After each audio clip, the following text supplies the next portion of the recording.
Dans ce chapitre, sur la question « Comment expliquer l'engagement politique dans les sociétés démocratiques ?», nous allons nous intéresser dans un dernier temps à la diversité de l'action collective et les transformations de ces objets. Pour cela, nous allons voir plusieurs objectifs. Comprendre la diversité de l'action collective, comprendre les transformations des objets de l'action collective, conflit du travail, nouveaux enjeux de mobilisation, lutte minoritaire, comprendre la diversité des acteurs, partis politiques, syndicats, associations, regroupements, et enfin comprendre la transformation de leur répertoire d'action. L'action collective peut porter sur différents objets. Le monde du travail au travers des conflits du travail et également sur de nouveaux enjeux de mobilisation. L'action collective peut porter sur les conflits du travail. Cela renvoie à un antagonisme entre individus ou groupes d'individus au sein du monde professionnel, autour des questions sur la répartition des richesses, des conditions de travail ou encore l'accès aux décisions. Par exemple, le mouvement ouvrier de 1936 débouche sur les accords Matignon avec la semaine de 40 heures, la mise en place de 2 semaines de congés payés, ainsi que les conventions collectives.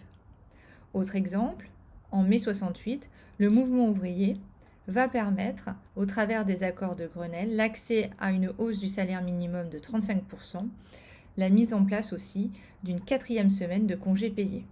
Ainsi, le mouvement ouvrier et des travailleurs porte sur la journée de travail, l'accès à des congés payés, ainsi que le niveau de salaire.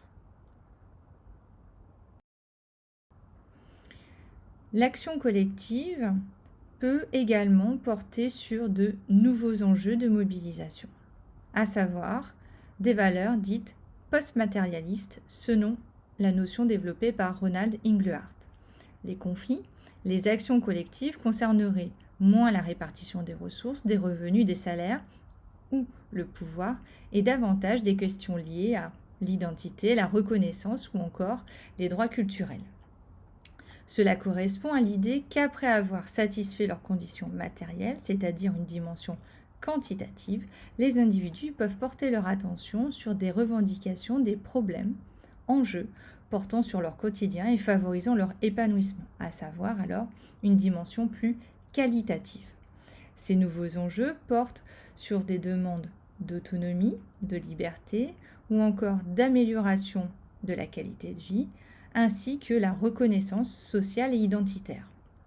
À titre d'exemple, les revendications autour de l'environnement contre l'usage de pesticides ou encore le mouvement altermondialiste, ainsi que le mouvement Not in my backyard en sont une illustration. À cela, on peut ajouter comme nouvel enjeu de mobilisation les luttes minoritaires. Elles correspondent à des mouvements sociaux portés par des minorités politiques victimes de discrimination. Le but est de défendre l'accès ou de favoriser le développement de droits de minorités, comme par exemple lutter contre les violences faites aux femmes ou aux enfants, ou encore les mobilisations de la communauté noire pour lutter contre les discriminations dont ils sont victimes. Le mouvement Black Lives Matter en est là aussi une illustration.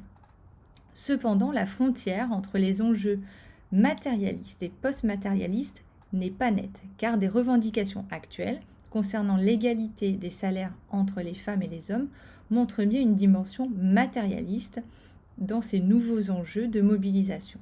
Parallèlement, les revendications actuelles dans le monde du travail ne portent pas uniquement sur des aspects matérialistes, mais également sur l'amélioration des conditions de travail, ce qui montre bien une dimension qualitative des conflits du travail. Après avoir observé la diversité de l'action collective, nous allons nous intéresser à la diversité des acteurs dans l'action collective. Ces acteurs, porteurs de revendications, d'idées, peuvent être des associations, à savoir des regroupements de personnes volontaires autour d'un projet commun et partageant des activités à but non lucratif. Les associations disposent d'un statut légal fixé par la loi de 1901. Parmi les associations, on retrouve des acteurs d'action collective tels que les partis politiques, à savoir des organisations structurées, engagées dans la compétition électorale en vue d'exercer ou d'influencer le pouvoir politique. Par exemple, La République en marche, Europe Écologie Les Verts, le Parti socialiste, les Républicains. Aussi, les syndicats sont considérés comme des acteurs de l'action collective. Ils sont une association de personnes qui visent à gérer ou défendre les intérêts professionnels et économiques de ses membres. On dénombre des syndicats de salariés et des syndicats d'employeurs. Côté salarié, par exemple, la CFDT et employeur, le MEDEF.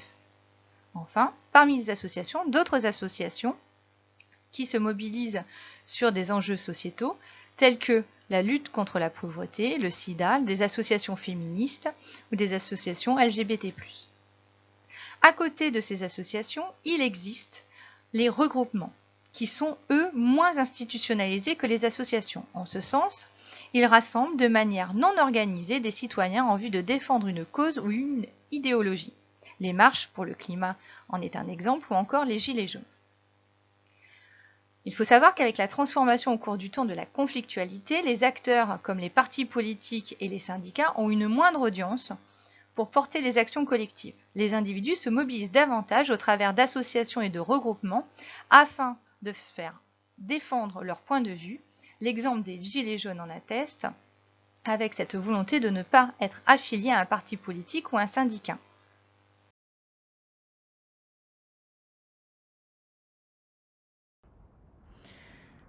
Après avoir vu la diversité des acteurs, nous allons nous intéresser à l'évolution, à la transformation des objets de l'action collective.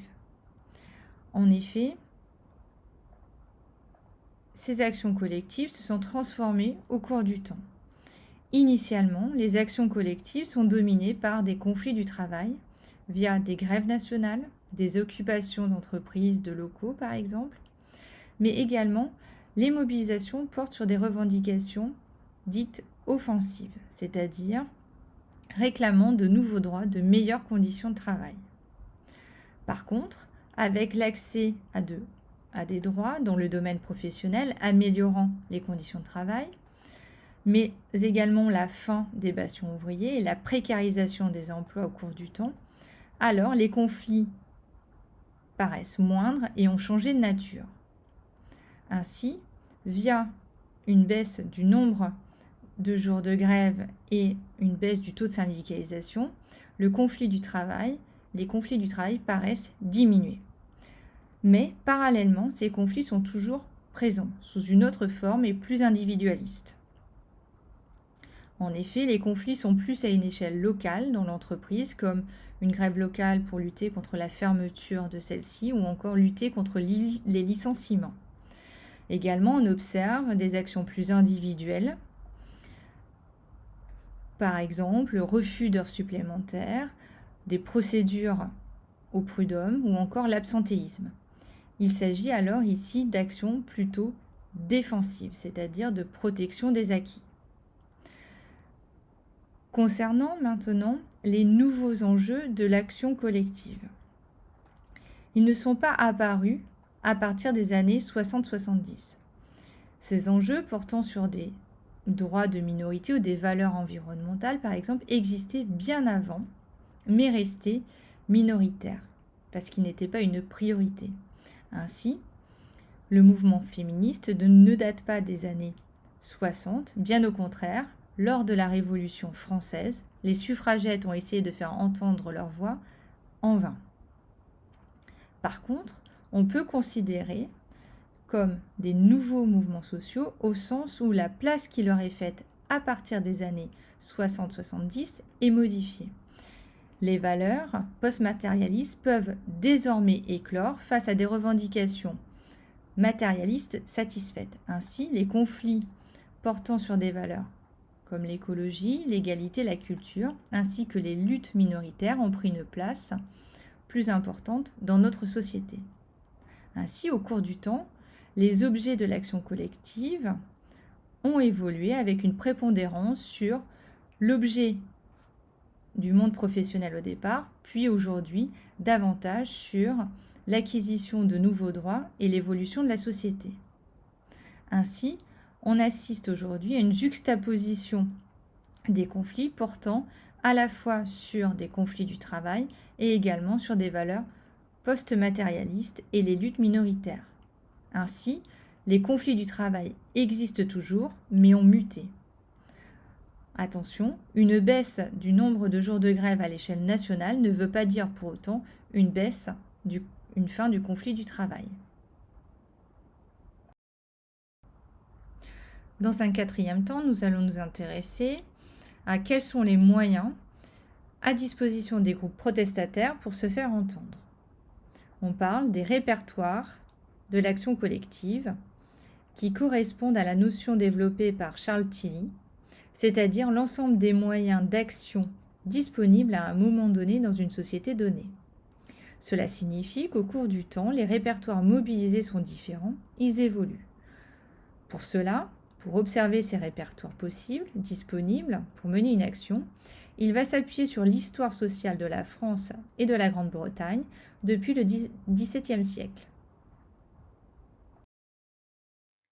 Ainsi, il élabore une typologie avec 2 répertoires identifiés, puis cette typologie est complétée avec une troisième. Ces répertoires de l'action collective correspondent aux moyens identifiés à un certain moment par les acteurs des actions collectives. Rien n'est figé. Premier répertoire observé, identifié, il le nomme local patronaux. Sur la période de 1650-1850, il observe que l'action collective est à une échelle des villages, des communes, des entreprises et prend appui sur des notables locaux, tels que des patrons. Et cette action collective est plutôt sous forme de détournement de rituels sociaux existants au travers de la violence contre des mannequins représentant l'autorité. Deuxième type de répertoire identifié qui est nommé national autonome. Sur la période de 1850 à 1980, ici l'action collective a une dimension nationale, au sens où la mobilisation partout est mise en avant et remet en cause le pouvoir central. Ici, la mobilisation est libérée de la tutelle des notables et s'organise de manière autonome via des associations des syndicats. Les actions collectives sont considérées plus comme étant pacifiées. Enfin, troisième type de répertoire, à partir des années 80, dit transnational solidariste. Il repose sur des enjeux qui dépassent le cadre uniquement national, comme l'environnement, l'altermondialisation, et a pour volonté d'unir l'ensemble des citoyens sur ces questions. Derrière ces répertoires d'action, des moyens concrets sont mobilisés par les acteurs. Parce que les acteurs sont moins aujourd'hui des partis politiques et des syndicats, mais davantage des associations et des regroupements, ces moyens sont moins conventionnels et moins légaux. En effet, tout d'abord, sur des moyens dits plutôt légaux, des actions plutôt légales, le vote demeure, ou encore le droit de grève, le fait également de manifester, de participer à une manifestation, de boycotter des produits, des dispositifs, signer des pétitions ou encore avoir une consommation engagée. À côté de ces moyens, d'autres moyens illégaux sont mobilisés, tels que la désobéissance civile, action qui consiste à contester publiquement une loi en vigueur ou protester contre une décision politique sans violence, également l'occupation de locaux, de lieux tels que les zones à défendre, destruction de biens tels que des champs d'OGM, et enfin l'activisme.